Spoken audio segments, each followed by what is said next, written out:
Hi, I'm guessing that if you're listening to this, then one of these next three statements may describe where you're at in your property journey. It may be that you want to buy a few buy-to-let properties to supplement your pension, or perhaps you want to buy a few buy-to-let properties to supplement your current income, or perhaps you want to be a bit more aggressive than that and would like to build a portfolio of buy-to-let properties so that you can be financially free. And wherever you are on your property journey, I'm going to help you with that tonight. Now, one thing which I've learned in my 30 years in property is this. The secret to being successful in buy-to-let is buying the right properties. The secret to being successful in buy-to-let is buying the right properties. And I realise that that might sound very simple and very obvious, but the truth is that I come across a lot of investors who don't actually do that. But before I go any further, I just want to thank you for joining me tonight. I know that you could have been doing all sorts of other things tonight, so I'm very grateful that you've tuned in to listen to me. I'm also very grateful to Arsh, who's helped me to put this webinar together and who's invited me to speak. But before we go any further, who am I? Well, my name's Peter Jones, and I'm a chartered surveyor. And I've been in property for over 30 years, all of my working life. And for the last 19 or so years, I've been assembling my own portfolio. And I started from scratch with no money of my own, and I'm now financially free, living off the passive income that produces. And property has allowed me to do some really fun stuff. When I first started back in year 2000, there was no books aimed at buy-to-let investors, and there was very little teaching, if any at all. And so I actually wrote one of the first books. I mean, it's hard to imagine now, in this day and age when we have Amazon, but there was no training. So I decided to write the book to help others. And I went on from that to write several other best-selling ebooks. And I wrote a couple of books for property secrets. And more recently, I've been writing articles for magazines and newsletters like Property Auction News. And I've been invited to be a guest blogger for Property Secrets and for Progressive Property. And just recently, I've been appointed a guest blogger for Landlord Zone. And aside from all of that, I also trade property, and I mentor people and meet some very interesting people and talk about property with them, and generally have a great time. But I'm not saying any of that to boast, because none of that is down to anything clever on my part. It's just that I was fortunate to find a system which works and which allowed me to put together the portfolio which now pays me the passive income. In fact, if you'd seen me when I first started 19 years ago, you'd have seen somebody very different. I'd just been made redundant, I had no income, and I had no savings to fall back on. But what I did find was the system, and that's really what I want to be talking to you about tonight.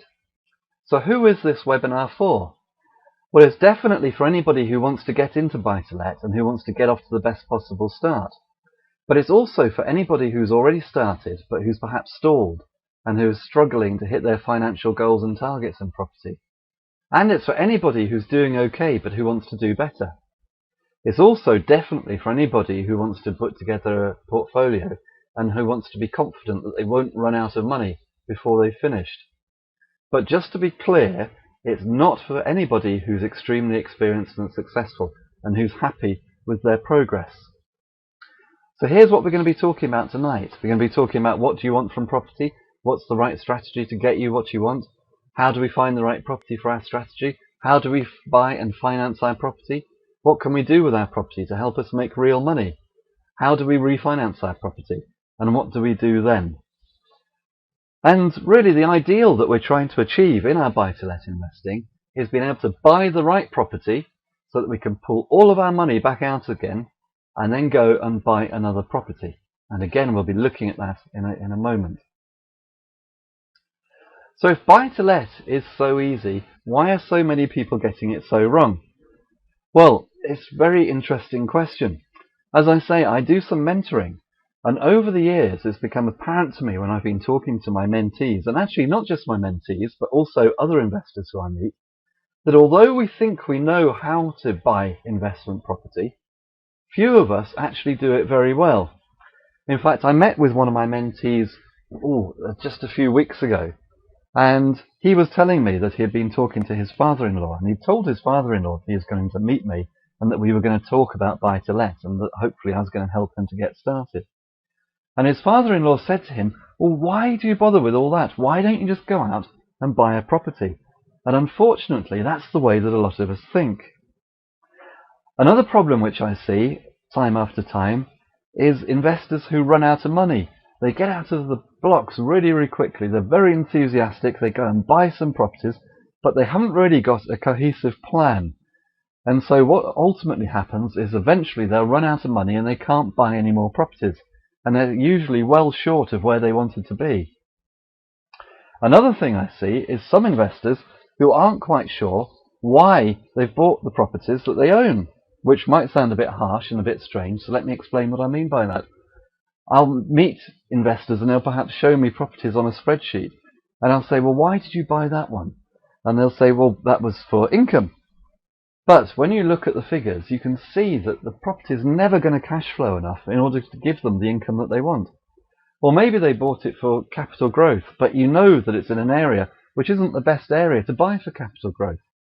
So after a little bit more digging, and I'll say to them, well, why did you buy that property? They'll have a very vague reason, like, oh, it was a nice house that was like my house, or it was the house down the road, so I thought it would be easy to manage, something like that. Sometimes you might come across an investor who's bought a property something like this. They might have gone down to the local estate agents and they were looking at the details in the windows and they saw a picture of a property which they liked. Perhaps it was in an area they're familiar with. Perhaps it looked like their house. Or perhaps it was the house down the street, which would be easy to manage. And so they go into the estate agent and they ask for the details and they make an appointment and they view the property and they think, you know what, I'm going to buy that property. So they make an offer, and if they're feeling very sophisticated, they may offer 5 or 10% below the asking price.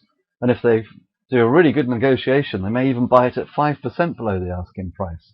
And then they'll feel that they've done a really good deal. And I don't know if you can relate to that. Certainly I can, because I did that when I first started in property.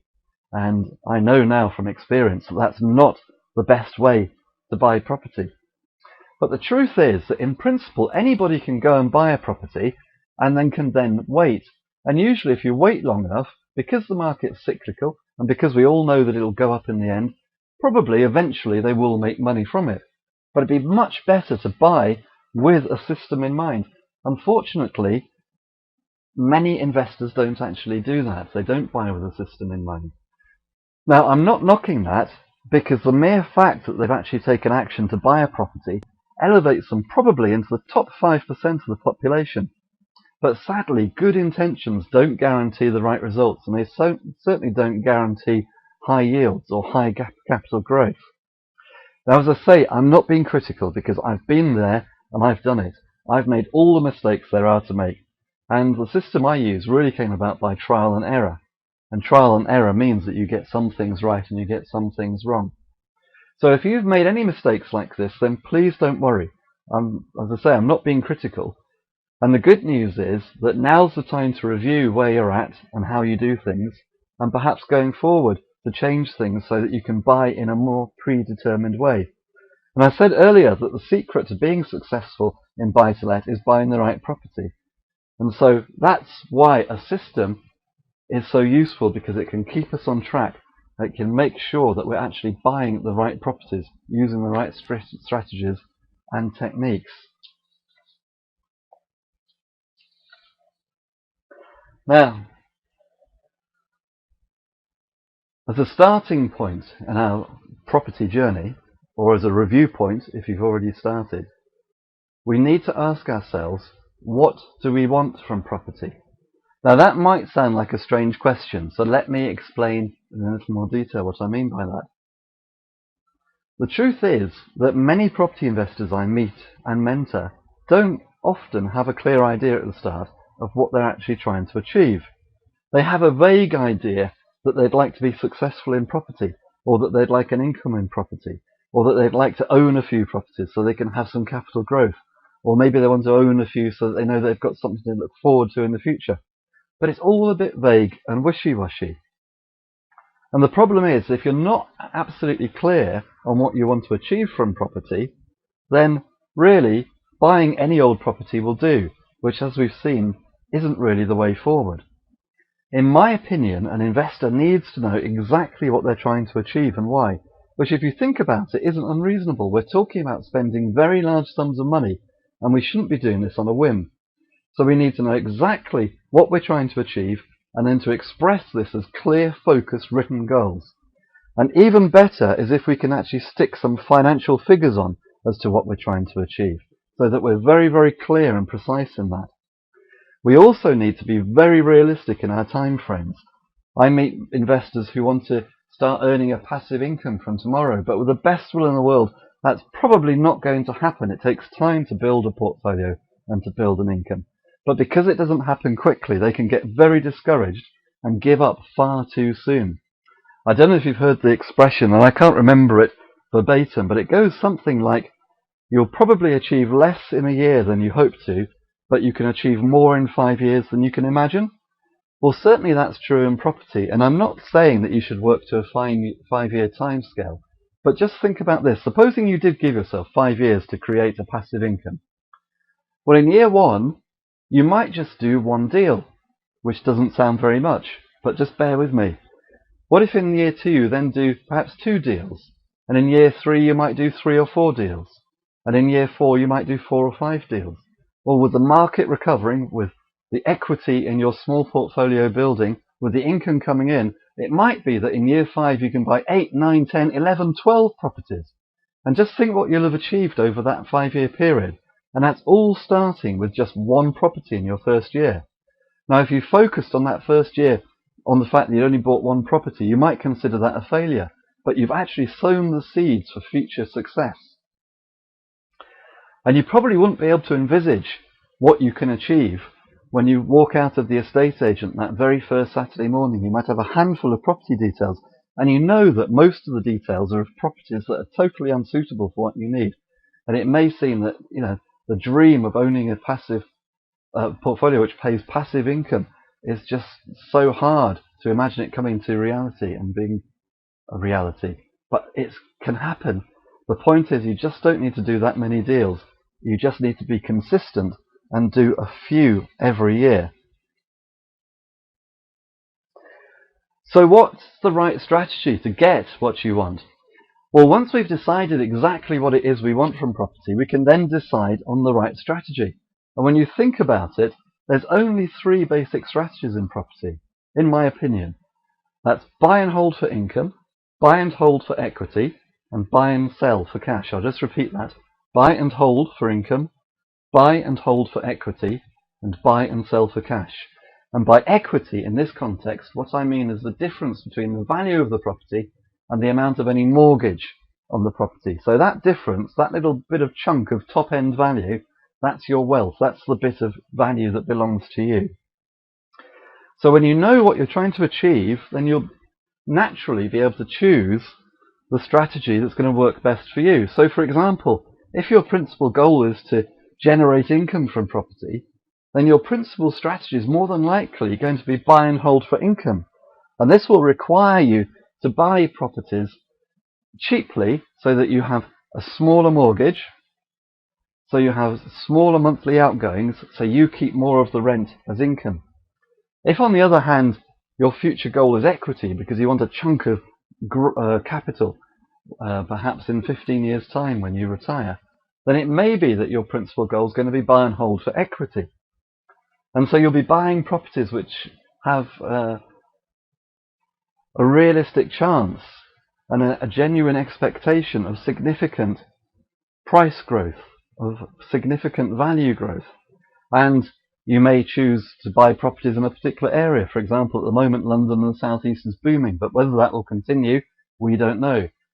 You may look more generally. You may go to areas which is perhaps a regeneration area, or an area marked for new infrastructure, or a suburb which is going through gentrification. But if you do buy for equity, then don't forget the investment fundamentals. Don't get so caught up in looking for increasing capital values that you forget that you need to have a property where the rent covers all the costs. Otherwise, that property is going to be taking money out of your pocket. Now, it might sound daft even saying that, but believe me, before the credit crunch during the last boom, people were buying properties that were described as being negatively geared, which meant that the owners, the investors, were having to put money in each month to subsidize these properties, and they were doing that in the hope that there'd be significant capital growth. But of course, when the collapse in prices came, they were then completely caught out because they didn't have any equity and they were subsidizing the property from their own pocket. And you can only do that for so long before you get into real financial trouble. And of course, rising prices is only one way that we can add value, gain equity in the property. We can buy cheaply, what's now known as buying below market value, or we can target properties where we can add value. Most usually this is finding a property which requires repair or renovation or modernisation and improvement, and we'll be looking at this more later.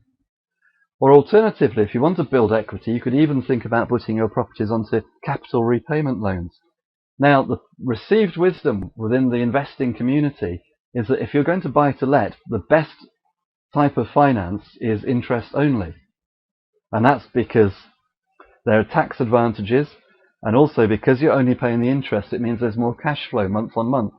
But there's a vocal minority who will argue that they think that paying down your loan using a capital repayment loan reduces the risk and gives you more security. Now, the truth is that whichever is right for you is going to depend upon what you're trying to achieve, and I can't advise you on that, but whichever you choose should be really guided by the strategy and by your goals. Now, talking about strategy, it's probably a little bit premature, you might think, to start thinking about an exit strategy, but you always want to start with the end in mind. By that I mean you want to structure your property business now and the way that you hold your properties with a view to realizing the best exit whenever that may be. Now, it may be that you don't want to exit for 15, 20, 25 years, or it may be actually you don't want to exit at all. But whatever you think you're going to need to do, you need to start planning for it now, because once you've bought half a dozen properties or more, or once you've got £1 million worth of properties in your portfolio, it's going to be very hard a few years down the line to actually restructure your property business if you're not heading towards the right exit. So it's worth thinking about that now. What I would stress about strategy is that I've noticed that many investors are unclear on which strategy is best for them. And that's another reason why they end up buying properties which are totally unsuitable. The key thing is to have a long-term strategy and to buy with that strategy in mind. There's absolutely no point in recycling your money and assembling a portfolio only to find that the portfolio is full of the wrong type of property. I also would say, as a final point on strategy, that if you want to run different strategies simultaneously, I wouldn't have a problem with that as long as you know exactly why you're doing that. So, for example, many investors want to assemble a portfolio, but most of us have a need for cash.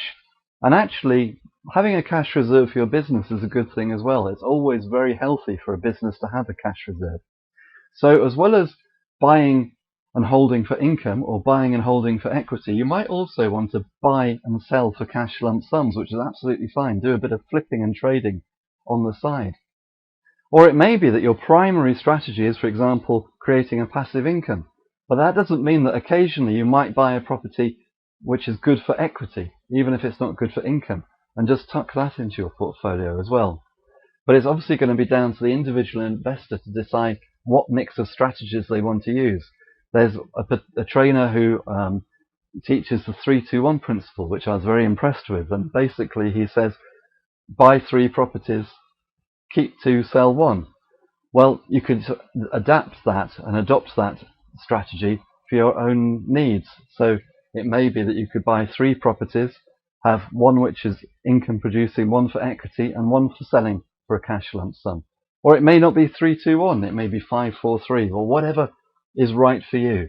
But all I'm saying is that if you want to run simultaneous strategies, That's absolutely fine as long as you're clear on what your principal strategy is, and as long as you buy with that long-term aim in mind, so that you buy the right properties. So when we've decided on our strategy, how do we find the right property for our strategy? Well, if our goal is income, for example, and our strategy is buy and hold for income, then it's implicit that we're going to be looking for high-yielding property which will produce cash flow. And as a rule of thumb, high-yielding property tends to be cheap property or cheaper property, and so we're now beginning to get an idea of the area that we should be looking in. On the other hand, if our goal is to build equity or wealth, then our strategy is going to be buy and hold for equity, and so it'll be implicit that we're looking for lower-yielding property, and lower-yielding property tends to be higher-value property.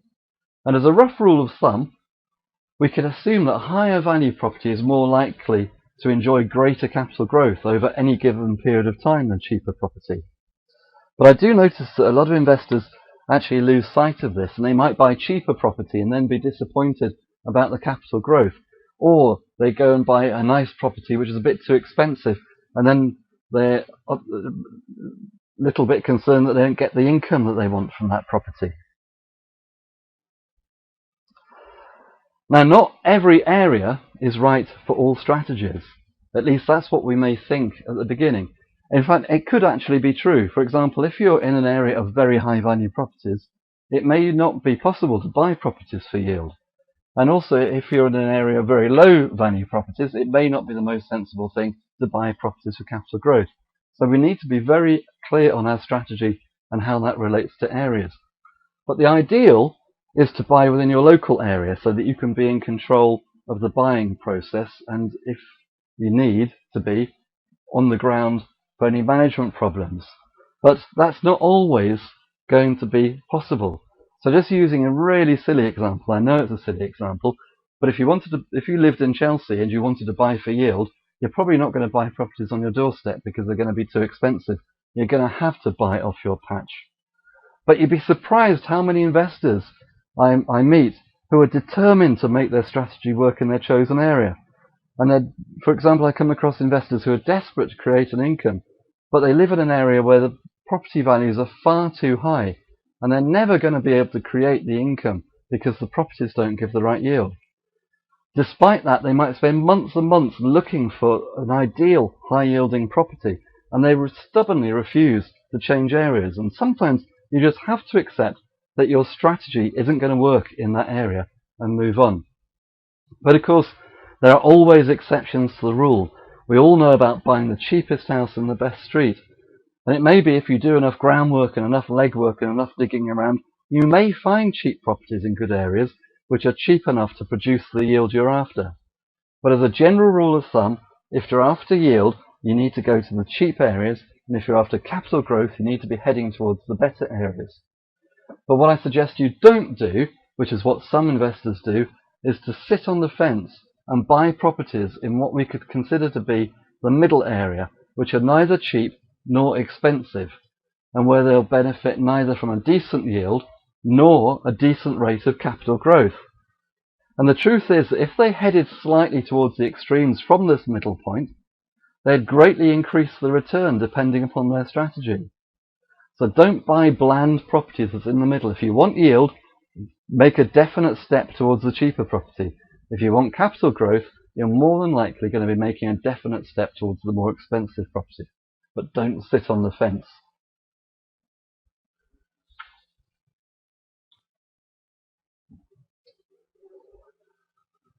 So how do we buy and finance our property? Well, there's many techniques for generating leads to buy properties, all of which can be worth trying and pursuing at one time or another, like leafleting and newspaper adverts and so on. But I'm not going to go into that now, because I want to keep this really simple so that anybody watching this can get themselves up and running. And if you're using this as a refresher course, you can kind of get back to basics and get back to the fundamentals of property investing. Now, I'm always surprised by how many investors seem to turn their noses up about the idea of finding deals through estate agents. But if you think about it, the estate agent has got to be the best place to start. If a vendor wants to sell their property, the chances are they're going to ring an estate agent and get the estate agents round. probably 90 to 95% of people who are thinking of selling their house are going to start by putting the property on with an estate agent. So in that sense, the estate agents have the low-hanging fruit, and they can give us access to loads of deals. Now, there's a perception that the only good deals to get from an estate agent are the ones that they're hiding in their bottom drawer and which they're reserving for their very best clients. And it's true that when we all know it goes on, that the estate agent will have good deals which they'll be holding back for their preferred clients. But that doesn't matter. We may not be able to get the very best deals out of them, but we'll still be able to find plenty of good deals which are plenty good enough to get us started and to help us to move on. But the trouble is, when we look in the estate agent's window at all those details, those deals aren't marked. It'd be great if the details were marked desperate vendor, buy BMV, buy below market value, make us a stupid offer, all stupid offers accepted. But it's not going to happen. And the only way we're going to find the good deals is by doing the legwork and the groundwork and by digging around and unearthing those deals, which is what we're meant to do as property investors. And the starting point is to know our areas inside out. When we know our areas inside out, when we're very aware of the values and the prices, and when we know the agents, we can see when a property comes onto the market. We'll know whether it looks expensive. We'll know whether it looks cheap. We'll know whether it's worth looking into and perhaps taking further and going around and having a look at and being straight on the phone to the agent. And those are the deals, really, that we're looking for. I'm guessing most people have their alerts set on Rightmove, which is great. But just be aware that not all agents put properties on Rightmove. And not all agents put all their properties on Rightmove. And there's a bit of a time lag between properties actually going into the alert system on Rightmove. And I've been finding more and more recently that I've been ringing up to look at a property that's come through on my alerts on Rightmove, and they're quite often already sold because there's a few days time lag and somebody's already got in there because they're in direct contact with the estate agent. So it's a numbers game. The more properties we go and see, the more we're likely to buy. It's as simple as that. Now, you might be listening to this thinking that's all well and good, but is it really that easy? Well, as a personal example of this, I decided to start investing in what is to me a new patch. And although I'd toyed with the idea for a few months, I resolved a couple of months ago to take the plunge and to start looking seriously on my new patch. So I set aside one Monday to go and visit all of the agents on my new patch and to see if I could find a deal. Now, anybody who knows about estate agents will tell you that Monday is the worst possible day to go and visit an estate agent. You want to go and see them probably on a sort of Wednesday or a Thursday, I think. But Monday is definitely bad. Monday morning is definitely the worst. So it wasn't the greatest time to start this project. But I knew, because I was very, very busy, that if I didn't do it that day, I probably wasn't going to do this for weeks. And I just had to start. I didn't want to procrastinate. I wanted to take some action and get started. And to be honest with you, it was as bad as I imagined it was going to be. The very first agent I went to, I kind of steeled myself and went through the door at sort of 9:15 on a Monday morning, and there were a couple of guys sat at desks at the front of the office playing on their computers, and they didn't look up when I came in, and they obviously didn't really want to deal with me. And I stood there for what seemed like hours, but it was probably only about 30 seconds, waiting for one of them to look up and to acknowledge me. In the meantime, I was sort of hopping from foot to foot thinking, oh, this feels really awkward. But eventually one of them reluctantly said hello, and we went through the usual thing of me saying I'm looking for a property, a 3-bed house in this range, or whatever it was I was saying to introduce myself. And that got my day started. And I went on after that to visit about 12 agents. Now, on that day, I found a deal. So I know that this works. I didn't do anything very clever. There was nothing special in my technique. But what I did do was I took action and I went out and I met 12 agents. And through doing that, I found one deal.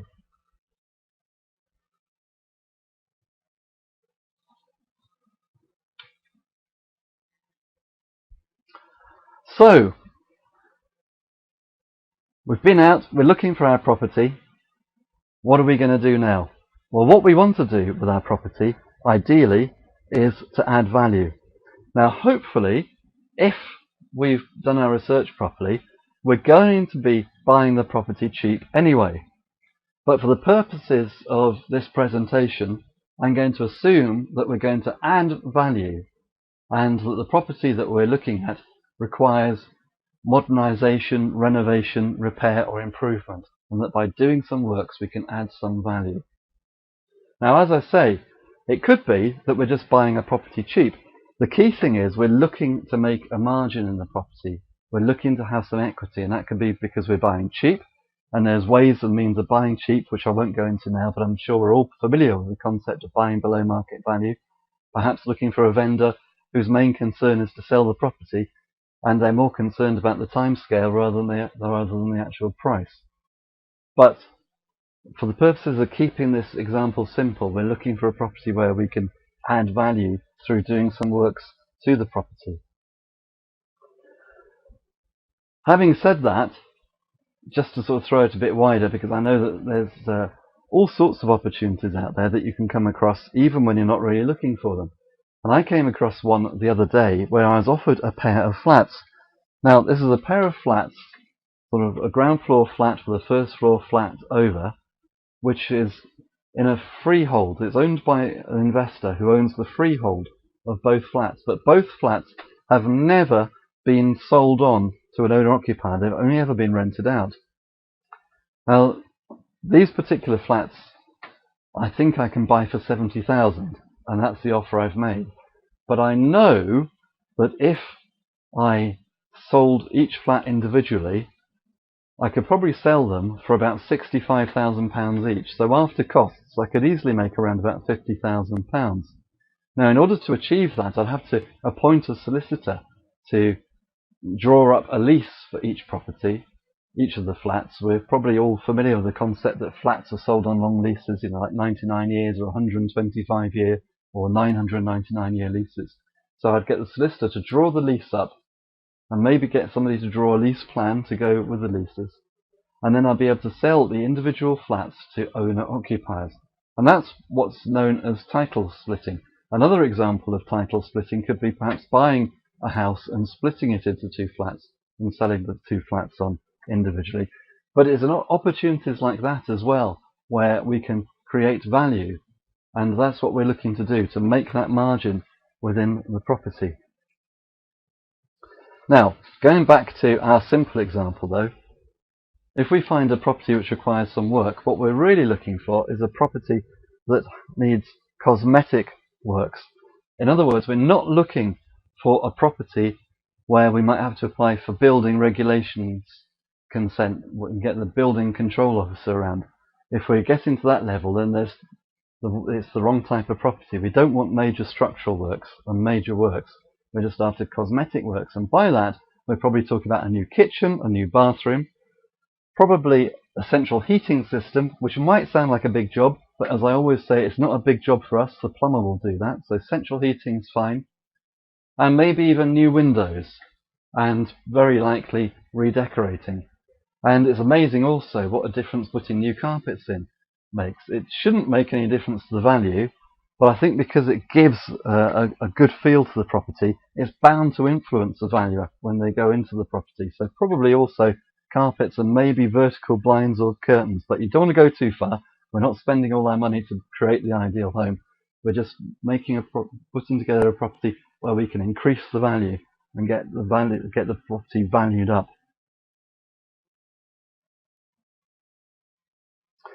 Now, just to give you an example, the deal which I was referring to earlier, which I found in the estate agents, works out something like this.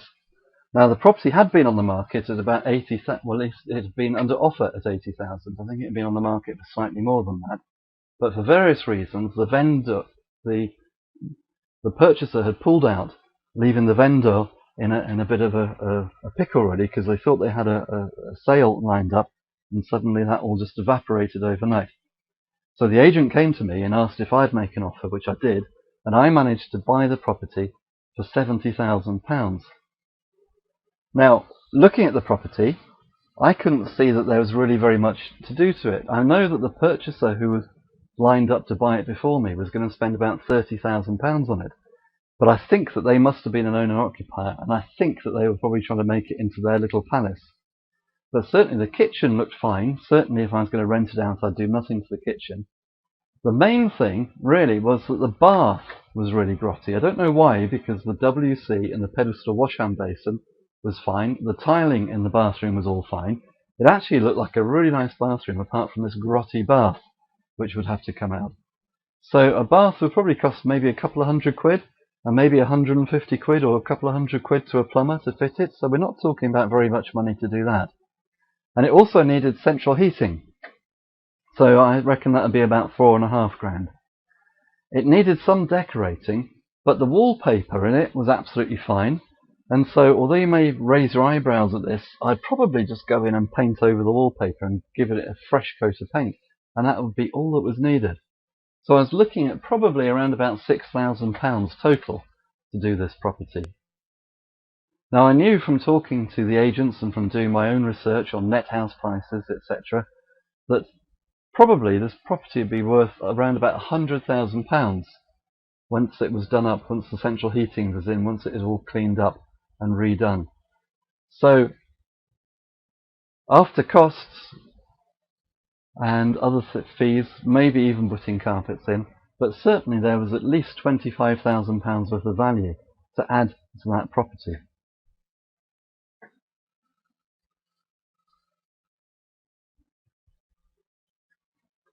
So let's talk about finance. In fact, we're going to talk about finance and refinance. Now, I'm often asked how I managed to start building my portfolio if I had none of my own money. Well, the first thing I did was I went out and I borrowed some money from a relative, and I bought a small house which I refurbished and sold on, and that gave me a bit of cash and a bit of confidence. And the second thing I did was to refinance my own home and to take some equity out. And I was actually starting in quite a bad place. As I said at the very beginning, when I first started, I'd just been made redundant. I had no regular income and no savings, but I was able to withdraw some equity from my own house.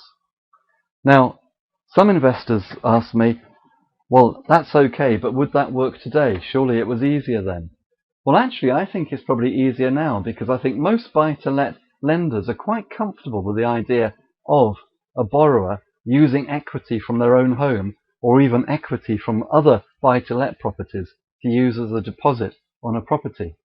And also, if you read the criteria, the lending criteria, which you can find if you go onto the internet and Google some of the bigger lenders, you'll see that many of them actually don't mind relatives funding a deposit of a buy-to-let property. I know that we used to talk about gifted deposits and that gifted deposits are no longer allowed, but that was in the context of a developer giving a gifted deposit to a buyer.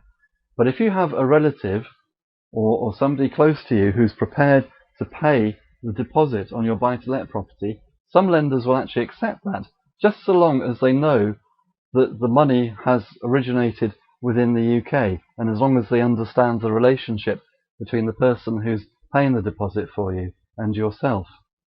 And in fact, some lenders will allow up to 2 parties to contribute that deposit, so that could be quite useful if you're struggling for cash to get started with. Also, different lenders have different criteria, but as I understand it, I should say I'm not a broker and I'm not an IFA, so you need to take your own advice on this, but as I understand it, the Mortgage Works and Birmingham Midshires, for example, don't have a minimum income requirement for buy-to-let. Although they will perhaps just check that you have some kind of an income, even if you're on a relatively low income, that's not going to preclude you necessarily from getting a buy-to-let loan from one of the bigger lenders. And even if you found that your income was so low that you were struggling, many lenders will accept multiple applicants on an application. So, for example, many of them will accept 2 as a matter of course, so you can apply for a buy-to-let loan with somebody else, and it doesn't have to be a spouse, it could be a business partner. Some of them will accept more applicants than that, but you'll need to talk to your broker as to what products are available in the market and who's lending what at the moment, because those terms are constantly changing. So, to build my portfolio, this is what I do. I'd be looking for a property where I could add value, and where I know that I could, in doing the works to the property, add more value than I'm actually spending. And if I can, if it's possible, I'll also be trying to buy that property cheaper than the market value for that property. So, for example, if the property is worth £100,000 in good condition, but because it needed some works, the agent had priced it at £80,000, even if £80,000 was the fair price for that property, I'd still be trying to buy it at 70 or 65, so we're making the margin even bigger on the property. Now, there's two ways, really, that you could finance this. The first way is that you could buy it for cash, you could do the works, you could wait 6 months, and we'd have to wait 6 months because of what they call the 6 months rule, which I won't go into now, but you're probably aware of it. But after 6 months, we'd be able to finance the property. Now, the advantage of that is that there are lenders out there with some quite good loan-to-value rates. For example, the Mortgage Works will offer 80% loan-to-value to an experienced landlord. So if I could refinance onto something with a 75% or even an 80% loan-to-value, then that would be great, because it gives me a much better chance of getting all or more of my money back out of the property when I finance it. And of course, I'd be financing it for the higher value after the works are completed.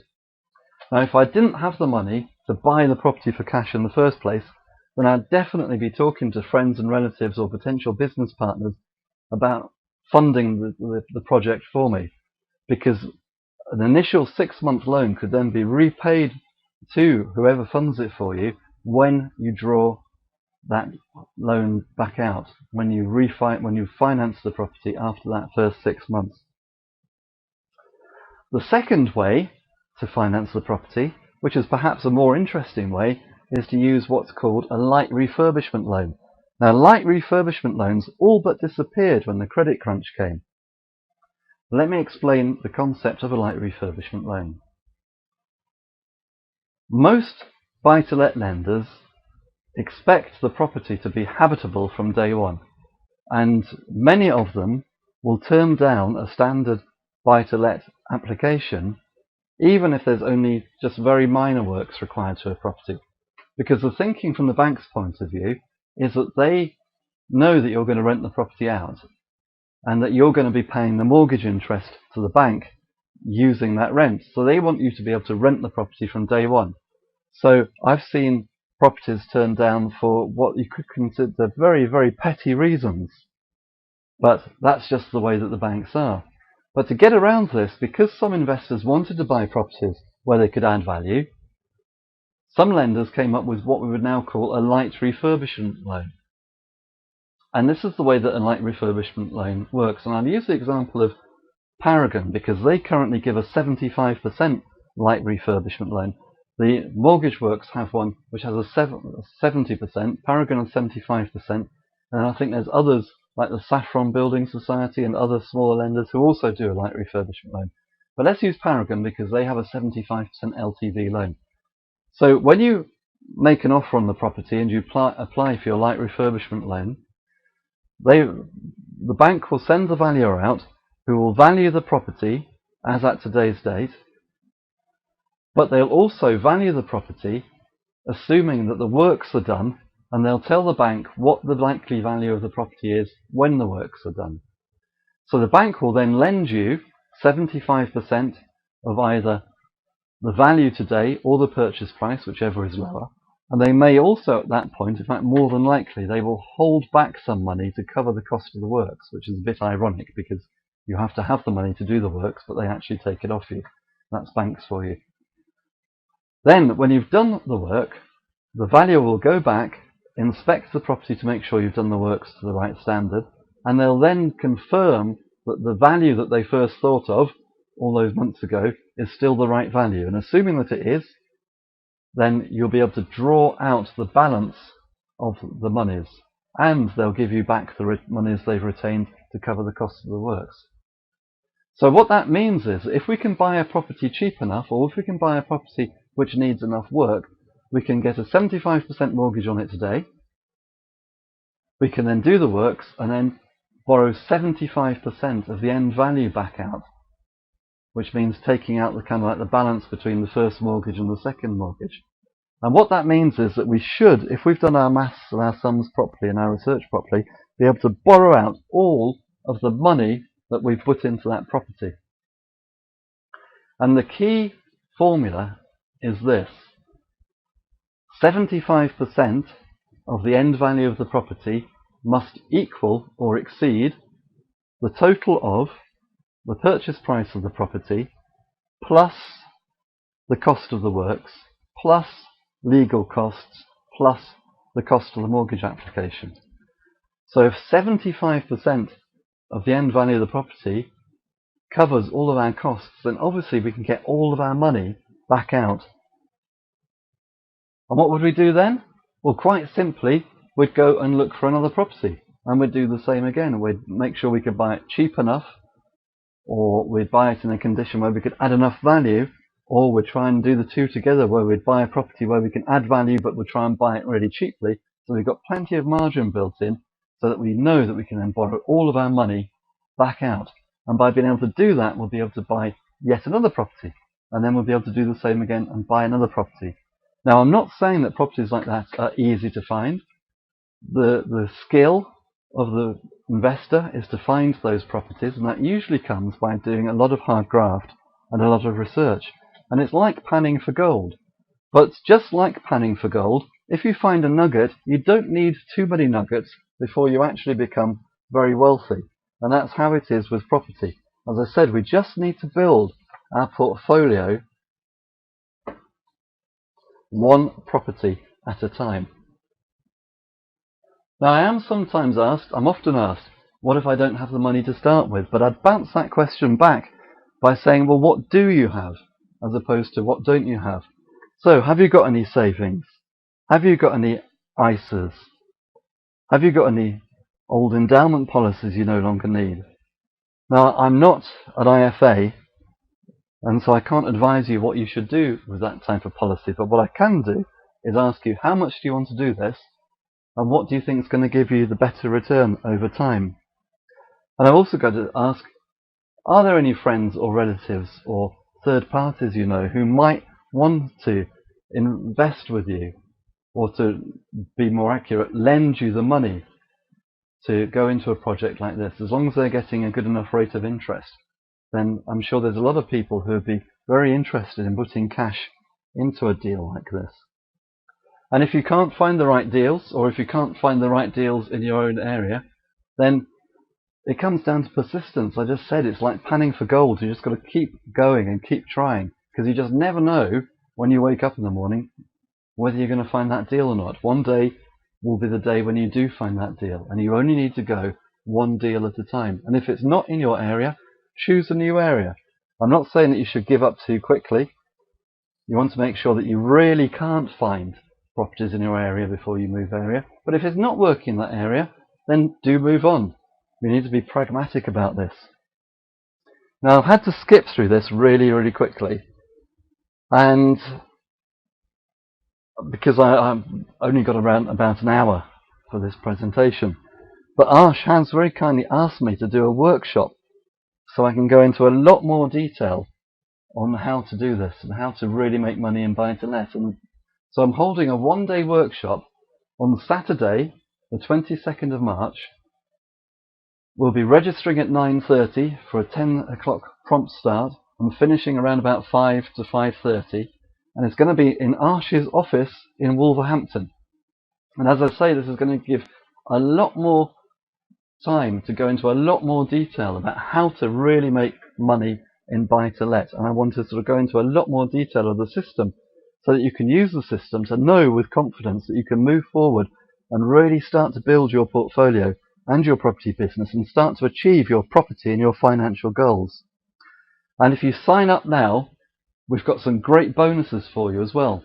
But if you genuinely can't make it on the 22nd of March, or if it's just too hard for you to get to Wolverhampton, then don't go away, because even if you can't make it, I've also got a special offer for you. So just stay with me. So we're going to be covering all the things you need to think about before you buy a property.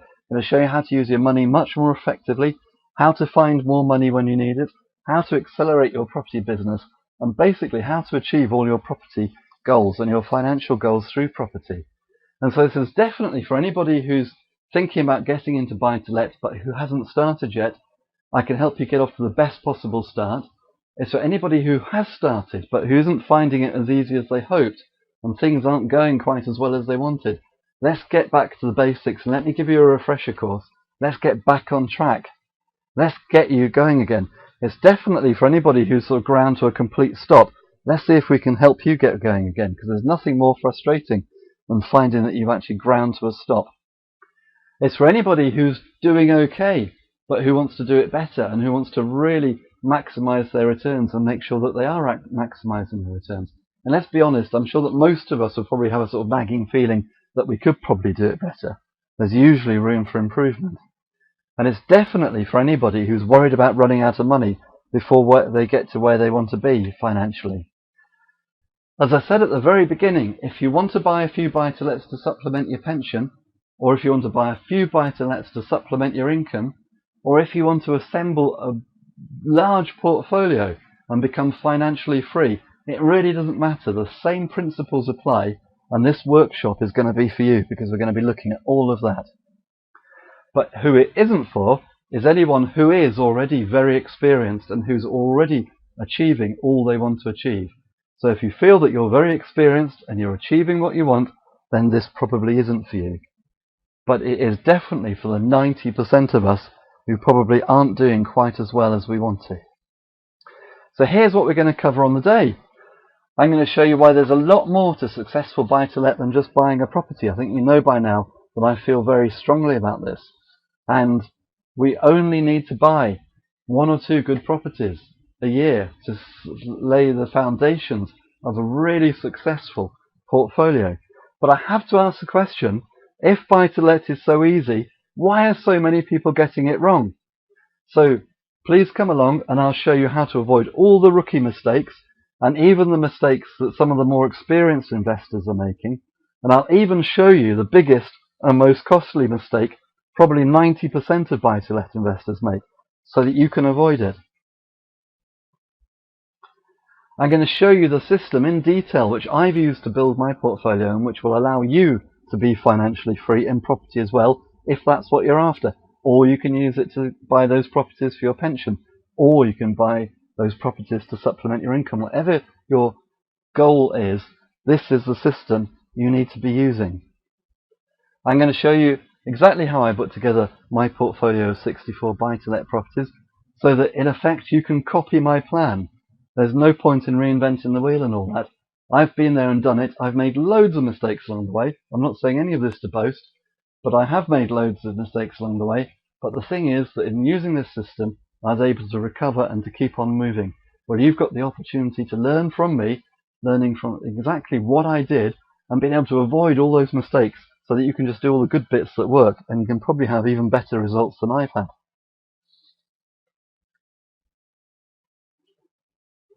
I'm going to show you how it is possible to start with no money of your own, and how you can raise the finance you need. Now, I'm not saying necessarily you can start with no money. There are ways and means of doing property deals with no money, but we're specifically looking at buy-to-let now.